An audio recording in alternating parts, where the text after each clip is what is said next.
Are grooming gangs the far-right's golden goose? Published by Open Democracy. The far-right cynically uses child sexual exploitation to push an anti-migrant and Islamophobia agenda. Child sexual abuse happens on an epidemic scale and across all sectors of society, with an estimated 500,000 children abused in a year in England and Wales alone. Yet, there can be a real reluctance to face up to just how devastatingly common these crimes are. Since 2011, the conversation in the UK has been heavily dominated by a narrow and racialized focus on grooming gangs. As horrific as the crimes in question are, we at BTS believe that all victims and survivors of child sexual abuse deserve support, justice, and for their voices and needs to be at the heart of policy and practice. This should not be a contentious statement.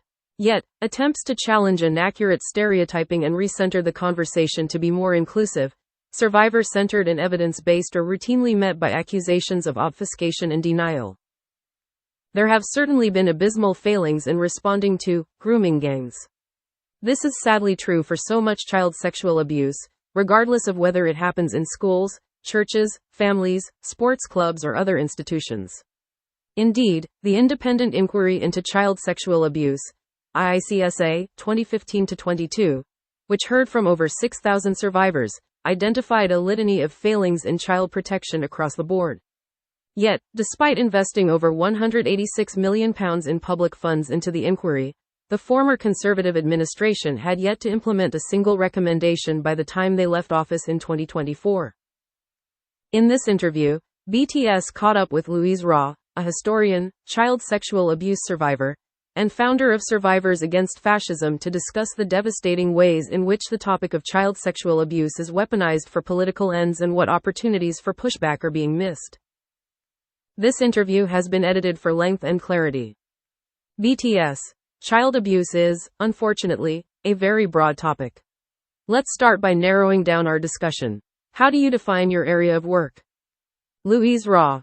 We're going to focus on child sexual exploitation, CSE.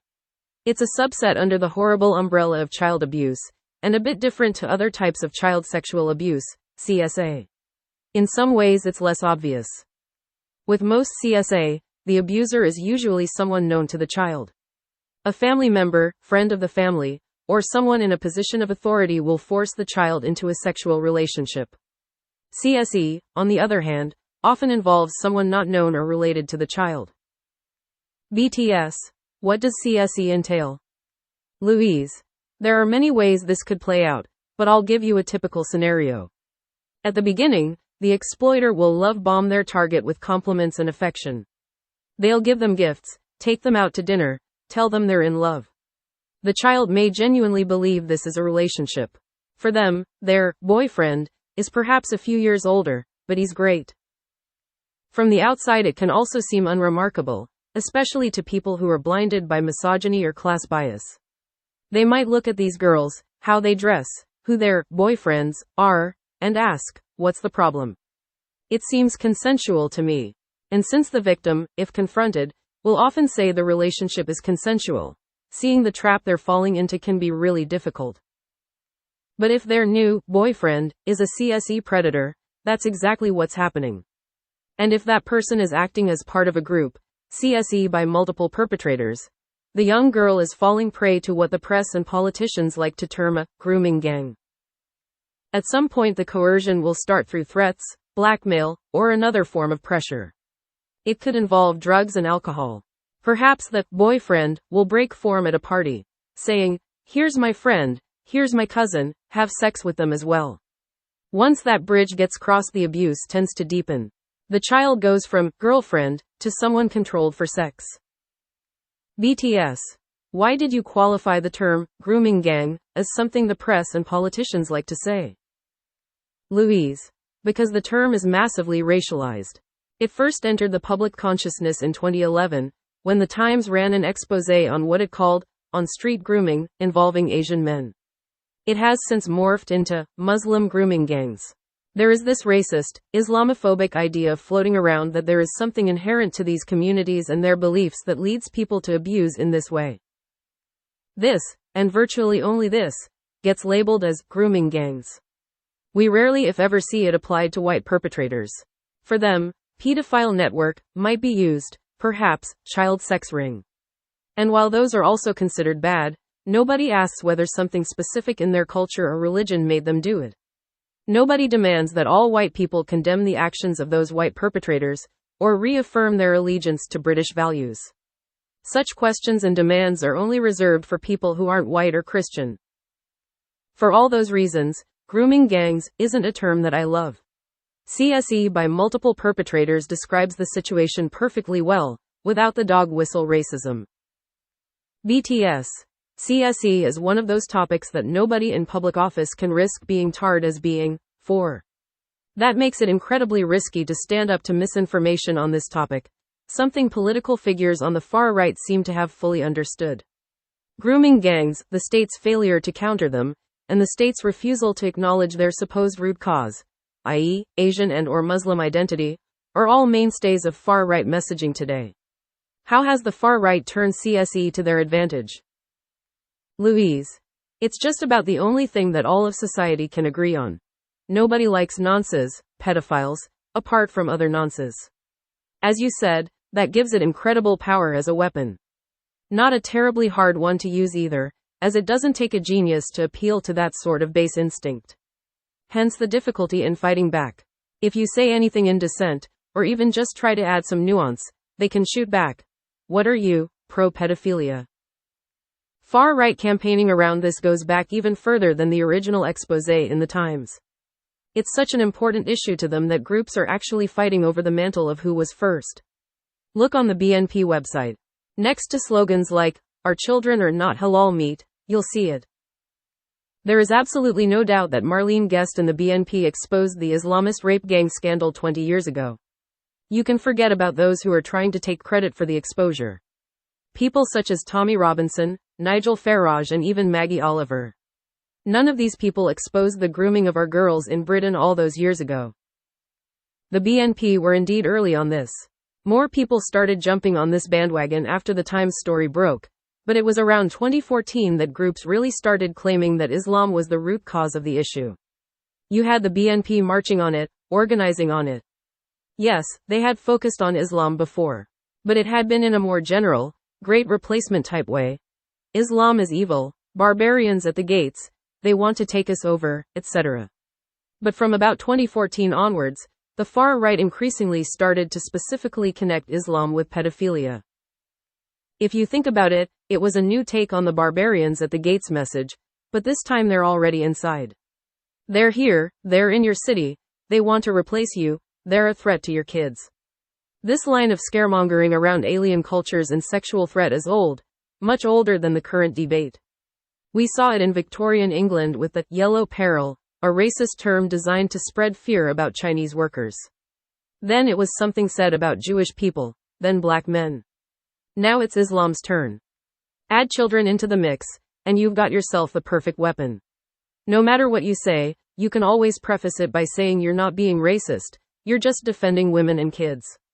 Who can argue with that? Scaremongering around alien cultures and sexual threat is much older than current politics. BTS. You said the far right really started to focus on this post-2014. How has that activity evolved over the past decade? Louise. In 2013 to 15, the Rochdale child sexual exploitation scandal had just played out in the courts and the Telford and Rotherham child sexual exploitation scandals were all over the headlines. At this point a new line of messaging was emerging, namely that they knew and did nothing. They was the councils, the police, other officials, and the left in general. The problem was perceived to be far, far greater than the perpetrators sitting in jail. They were just the visible tip of a supposedly vast cover-up undertaken by people who feared inflaming community tensions. The BNP started adding politicians to their visual messaging. One image I saw was of children in a box wrapped up like a Christmas present, with a little tag reading, "To grooming gangs." The English Defence League staged a huge march in Rotherham in 2014.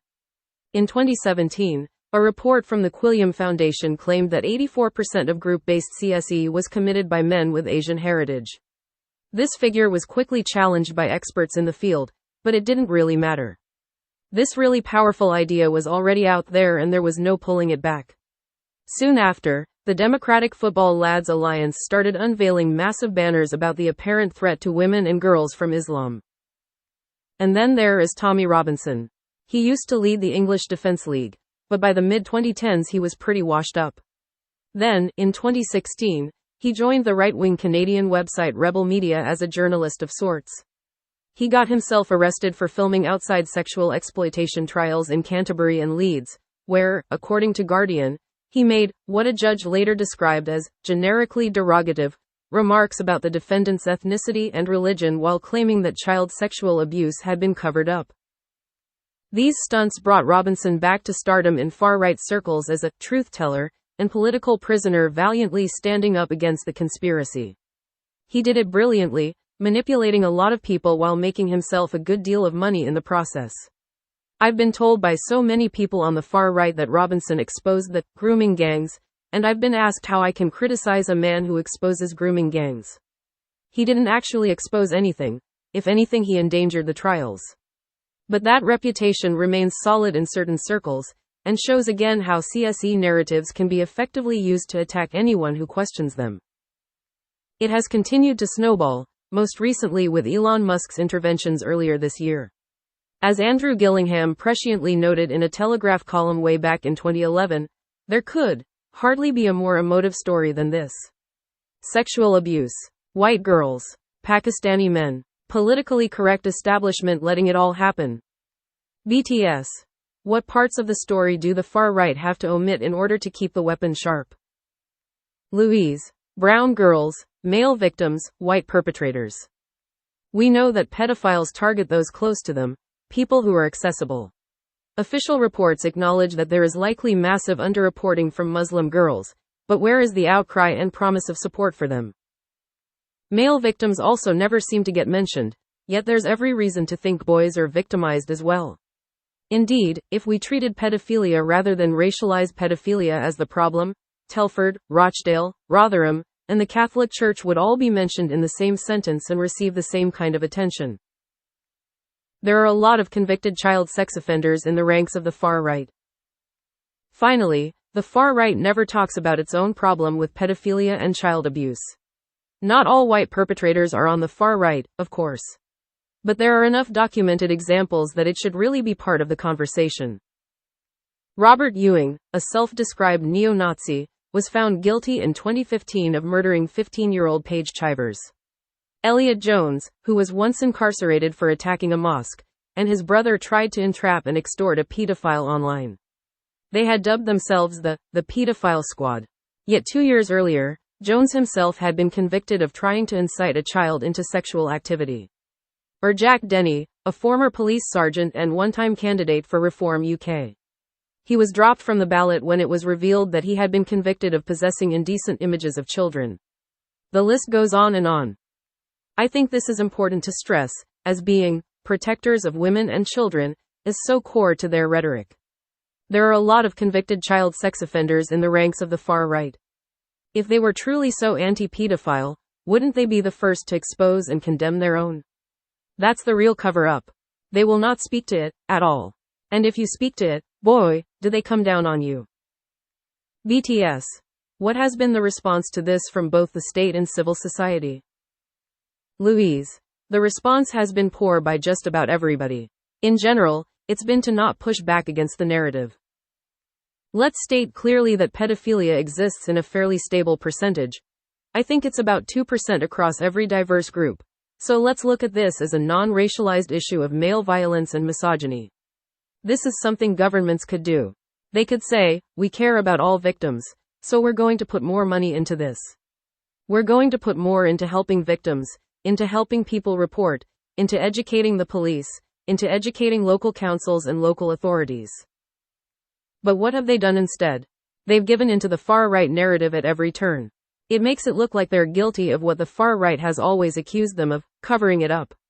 Now they're throwing yet more money at it, rather than standing up and saying, do you know how many inquiries there have been? Do you know how much work has been done on this? Yes, we want to do more. But let's look at pedophilia as the problem rather than any racialized version of it, and go after all sorts in equal measure. The establishment is on the back foot and the far right is on the front foot. That's been the problem all the way through. It looks like no one cares. And what does the far right do? What it always does, it comes in and hoovers up. Hoovers up those who are concerned and who want support. BTS. I get how the far right attracts people who feel really concerned about this issue. But how are they attracting those who want support as well? Louise. Just by saying they care. If you feel like nobody cares and nobody's listening to you, and then someone comes along and says they do, you will pay attention to them. If you're someone who still has to see your abusers on a daily basis, or you've felt judged by the authorities, and then suddenly a few people who seem very strong want to support you, that's massively appealing, isn't it? You may not be very political or right-wing yourself. But if they're the only ones offering physical, financial and medical support, and a friendly ear, you will likely appreciate that. That's how they open the door. BTS. What about the left? What has their response been to CSE by multiple perpetrators? Louise. The left in this country has never dealt with misogyny very well. Historically, it grew up in opposition to the women's movement, and that remains a problem now. The left's inability to openly say it opposes misogyny is one of its failings. Far too many people on the left don't see misogyny as a systemic or political issue. It's easy, though wrong, to see how men treat women as a private matter that politics can't possibly address. You see this again and again. Groups will say they're against racism, transphobia, homophobia, Islamophobia, ableism, and you will sit there and whisper, say misogyny, say misogyny. It gets left out, left to the feminists, left to women mostly. We all know where that leads. Women and their issues get treated as an irritant, as divisive, #NoTalman. The left's inability to openly say it opposes misogyny is one of its failings. We are still far better on it, and on supporting CSE victims, than the right.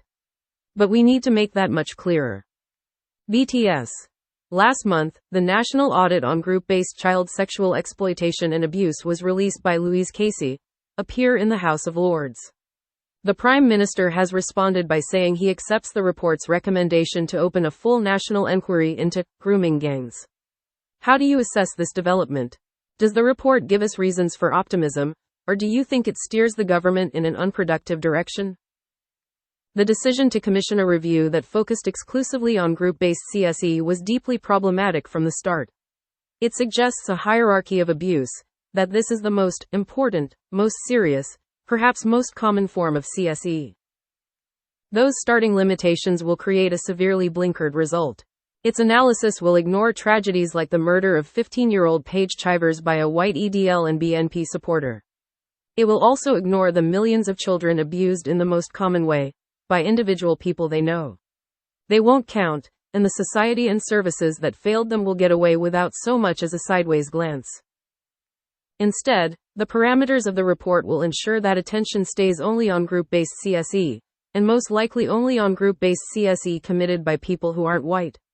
In this way, Casey's recommendations actually make it more likely that future victims will be failed.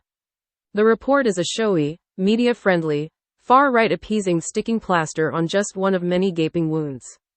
It does not offer a pathway to a solution. Addressing systemic misogyny and male violence, and properly funding struggling children's services, might go some way to actually changing things and helping victims. But we know that placing a disproportionate focus on perpetrator ethnicity only fuels dangerous stereotypes and stands in the way of justice. We know this from many experts, including the most important voices, those of survivors. They have told us they suffer more and struggle more to be believed when their own suffering doesn't fit a popular narrative of abuse that is being pushed. Experts, including those with lived experience, academics, charities and organizations in the field, have already warned the Home Secretary that racialized, reductive depictions of CSE undermine and frustrate the response to it. Casey herself has made subsequent pleas for the issue not to be racialized, but it's too late. This is exactly what the review has done. BTS. Is CSE the far right's golden ticket? Louise. I think they're increasingly settling on it, because it really is the golden bloody goose. We're seeing them focusing on it more. It's not just the nationalistic far right anymore either. The evangelical far right and what we might call the alt-right are also jumping on this train. They're doing it for all the reasons we've suggested. It's eminently usable, applicable, adaptable. It just ticks all those boxes. Who's going to stand up and say, I don't approve of you supporting victims? Who's going to stand up and say, I don't approve of your attacking pedophiles? Anybody who does that will instantly get called a nonce apologist and a rape apologist. It's bulletproof. BTS. It does seem phenomenally hard to push back on. It seems like only victims and survivors could really make that message land. Some have tried, but that's ended up pretty nasty, hasn't it? Louise. It's gotten very, very nasty. Asking those people to speak up is also ethically very dubious, so you have to hope that they will approach you. It makes you feel like crap even asking, but that's still why I have my little lobby group, Survivors Against Fascism. I try to get those voices out because absolutely no one else is going to be listened to. It's the only way. We can only fight fire with fire, and we can only take it to the battlefield they've set up. It's no good tinkering around the edges, obfuscating, arguing something like, migrants contribute a lot to the economy. It's true, but no one will hear it unless you also tackle this issue head on. You have to keep repeating, even though it should be obvious, we abhor child sexual abuse. We support all victims. The left is already doing this, but it needs to be louder to be heard over far-right lies. We have plenty of victims on side with us, and it's our job to absolutely protect them. They get attacked very quickly on social media when they start speaking out, and from there it can escalate. People say social media isn't real life, but it bloody well is when they've got your address. We do our best, but society in general should be much better at protecting victims from the counterattacks. There's a lot to be done. BTS, anything to add? Louise. The effect of all this on both victims of pedophilia and the Muslim community has been disastrous. We need to help both, while at the same time showing that we care about stopping pedophilia, all of it. Being abused can lead to lifelong issues, physical and mental. We need proper funding for programs to support victims. And we need proper funding to fight misogyny and empower girls. We can't help keep them safe without it. And we need to show that the far right are predators, not protectors. We need to evidence and talk about all the vile things they have said and done. Expose them, show the world what they're really about. We also need to shine a light on how much money key figures in the far right are making off of this. Show that they don't actually care. Above all, we need to not abandon the field of victim care to the far right. We should be ones holding victims' hands and throwing our arms around them, protecting them. We have done great work in this area, and we are the ones that genuinely care, and who don't seek to make money from it. But we need to make this clearer. We can't be shy about showing that we, the opposition to the far right, are, and always have been, the people standing up to protect the vulnerable in society. We can't afford to let that be their thing. We have to make it clear that it is ours.